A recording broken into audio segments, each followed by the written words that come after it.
In this video, I'm going to show you how to safely score drywall using slice safety blades.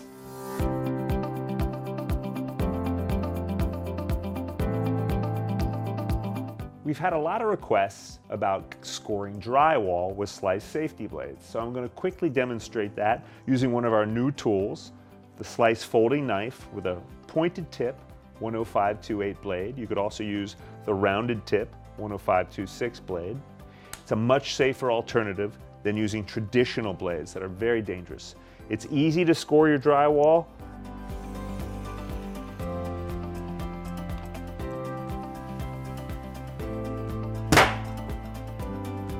Well, that was fun.